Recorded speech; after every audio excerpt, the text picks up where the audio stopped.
দিন দিনে কিন্তু স্মার্টফোনের দাম বাড়ছে। অনেকেই মনে করছেন যে আন্তর্জাতিক বাজারে র্যাম এবং রমের দাম বাড়ার কারণে মূলত স্মার্টফোনের দাম বাড়ছে, পাশাপাশি দাম বাড়ছে হচ্ছে ল্যাপটপের, ডেস্কটপের বা যত ধরনের মেমোরি কার্ড আছে সবগুলোর দাম বাড়ছে, পাশাপাশি স্মার্ট টিভির দাম বাড়ছে। এটা অনেকেই মনে করছেন।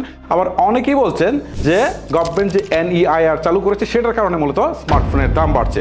বস্তুত বিষয়টা আসলে কি কারণে দাম বাড়ছে সেটাই এক্সপ্লেন করব। পাশাপাশি আপনাদেরকে বলবো যে এই অবস্থায় আপনার কি করণীয় রয়েছে। চলুন তাহলে আর কথা না বলে মূল ভিডিওটা শুরু করা যাক। আচ্ছা, স্মার্টফোনের দাম কি শুধু বাংলাদেশে বাড়ছে? না, ইন্টারন্যাশনালি বাড়ছে। এই ইস্যুটা হচ্ছে ইন্টারন্যাশনাল ইস্যু। আমি একটু সহজ করে বলি, কিছুদিন আগে আমি এই HDDটা কিনতে গিয়েছিলাম। এইটা আমার দরকার হয় কিছুদিন পরই। আমাদের ফাইল তো অনেক বড় বড় থাকে, এগুলো জাস্ট ব্যাকআপের জন্য কিনতে হয়। সো এইটা কিনতে গিয়ে দেখলাম জাস্ট কিছুদিন আগে যেটা হচ্ছে 7,200 টাকা দিয়ে কিনেছিলাম, এবার এটা আমাকে হচ্ছে 14,500 টাকা দিয়ে কিনতে হয়েছে। অলমোস্ট দ্বিগুণ টাকা দিয়ে কিনতে হয়েছে। আবার এই যে র্যামের কথাই যদি বলি, এইগুলাও প্রায় আমাকে দ্বিগুণ টাকা দিয়ে কিনতে হয়েছে। ঠিক আছে, এ হচ্ছে মূলত বিষয়।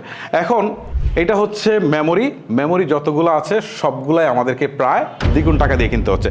এখন যেসব ডিভাইসে আপনার স্টোরেজ আছে বা মেমোরি আছে সেগুলো সব কিন্তু প্রায় দ্বিগুণ টাকা দিয়ে কিনতে হচ্ছে। এইটা হচ্ছে মূলত বিষয়। তাহলে বিষয়টা কি দাঁড়ালো? হ্যাঁ, এখানে একটা বিষয় আপনাদেরকে একটু স্পষ্ট করে বলি, তাহলে আপনারা বুঝতে পারবেন। ইন্টারন্যাশনালি যে প্রবলেমটা হচ্ছে সেটা হচ্ছে AI অনেক বেশি বিস্তৃত হচ্ছে। AI বিস্তৃত হওয়ার কারণে এই AIকে পরিচালনা করার জন্য যে জিনিসগুলো সবচেয়ে বেশি দরকার সেটা হচ্ছে র্যাম এবং রম। সো ইন্টারন্যাশনাল মার্কেটে এই দুইটা জিনিসেই কিন্তু AI প্রতিষ্ঠানগুলো কিনে নিয়ে যাচ্ছে।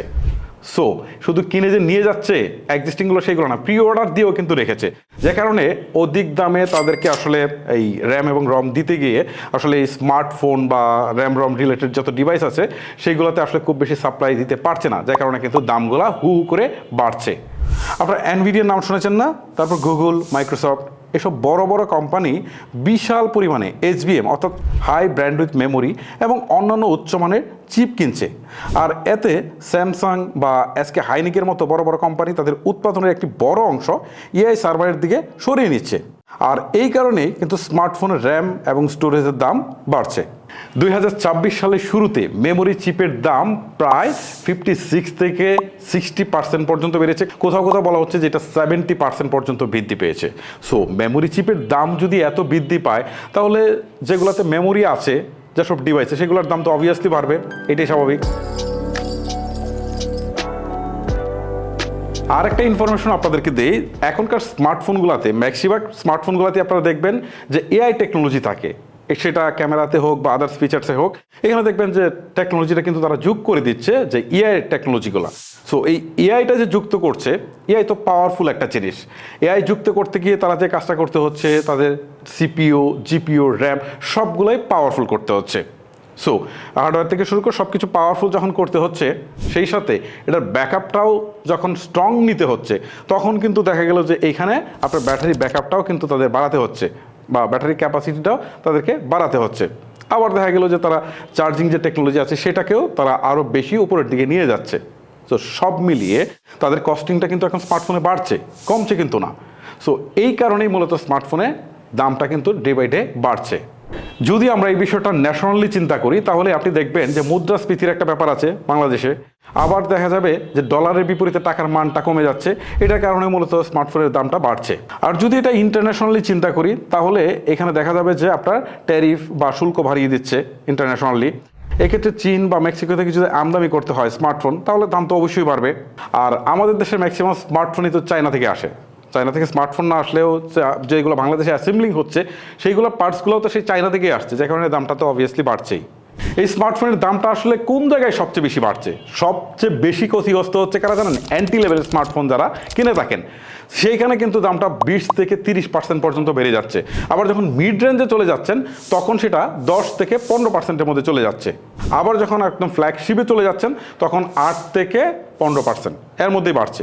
সো সবচেয়ে বেশি ক্ষতিগ্রস্ত হচ্ছে এন্ট্রি লেভেলের স্মার্টফোন কিনেন যারা, বা সবচেয়ে কম দিয়ে স্মার্টফোন যারা কিনেন, তাদের এগুলোর দামটাই বেশি বাড়ছে। আচ্ছা, অনেকের যে প্রশ্নটা থাকে যে বাংলাদেশ গভর্নমেন্ট যে এনইআইআর চালু করেছে সেটার কারণে দাম বাড়ছে কিনা। আমি আসলে যতটুকু পর্যবেক্ষণ করে দেখলাম যে এনইআইআর এখনও সেভাবে অ্যাক্টিভ হয়নি।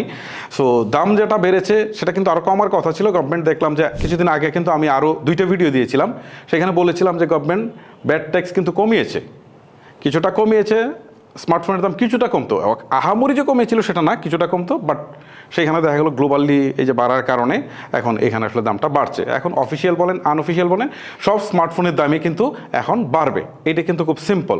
সো এখন আমার মতামতটা যদি জানতে চান যে আপনি কী করবেন, আমি বলবো যে ভাই যদি আপনার প্ল্যান থাকে যে আমি কয়েকদিন পরে একটা স্মার্টফোন কিনবো, এখনও একটা কিনে রাখতে পারেন, আরও সামনে হয়তো দাম বাড়তেও পারে, কারণ এআই যেভাবে আগাচ্ছে। সো এআইয়ের জন্য অনেক বেশি চিপের দরকার হবে, এর জন্য দেখা গেলো যে আরও অনেক বেশি টেকনোলজির দরকার হবে, তখন হয়তো দেখা যাবে যে স্মার্টফোনের দামটা ধীরে ধীরে একটু বাড়তে শুরু করছে। সো আপনার যদি প্ল্যান থাকে কিনে ফেলতে পারেন।